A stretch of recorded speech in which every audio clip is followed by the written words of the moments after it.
Day 3. Is Mangoes a missed exit, a town full of sponges, and then a hit and run with our car? I woke up to a lazy Florida morning, the kind with sun's already working overtime, and the only thing on my mind is some fresh mango. Let me tell you, nothing says vacation mode quite like eating a fresh mango with juice running down your arm. We took it slow, packed up to move out of the trailer, and hit the road north to Port Richey to see some friends. The plan? Cruise the coast, make a few scenic stops, and soak up whatever Florida threw at us.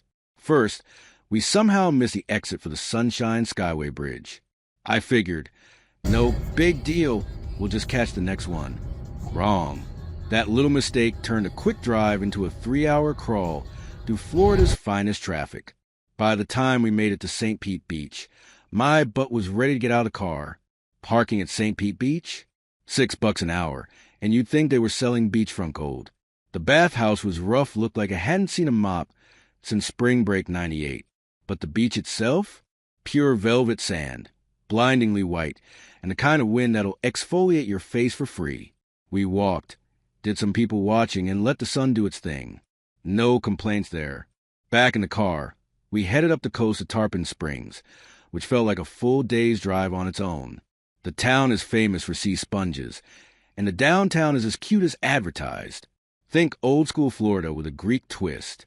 Of course, parking was another $10, and the hunt for a bathroom became a full-blown quest.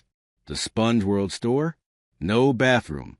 We asked a couple outside about a bathroom. They laughed and pointed us to the visitors' center across the street. We drove over, and more paid parking with no spots. We finally found a spot a block away and wandered into a little village of shops. Sponges everywhere, but don't expect bargain prices. Still, it's a cool spot if you like quirky tourist shopping. We found a vintage salvage store which had some of the old doors and oddball antiques, which was fun to check out. After picking up a sponge. You just have two, it's the sponge capital of the world. We jumped back on the road, but somehow ended up at the wrong address. That detour tacked on another 22 minutes. We were almost there when a gray Nissan Altima rear-ended us at a stoplight.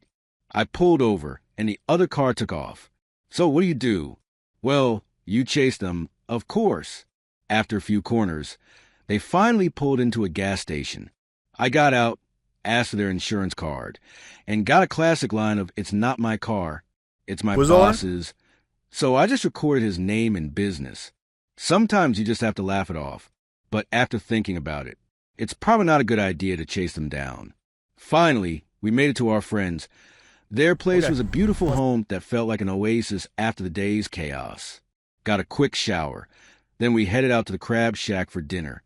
This place is old, rustic, and crawling with cats. But the seafood was incredible.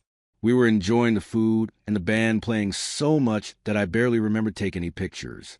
The place sits right on Milker's Bayou, and even though it was dark, you could tell it'd be a killer spot to hang out during the day. Definitely my kind of joint. The night ended swapping stories with friends who are full-blown boat nuts. They're getting their own custom 40-foot catamaran built to sail around the world, and their boat plans are nothing short of jaw-dropping. They're even starting a travel vlog, so keep an eye out. I will be sharing their adventure blog soon. Overall, the drive was a pain in my ass literally, but still loved every minute.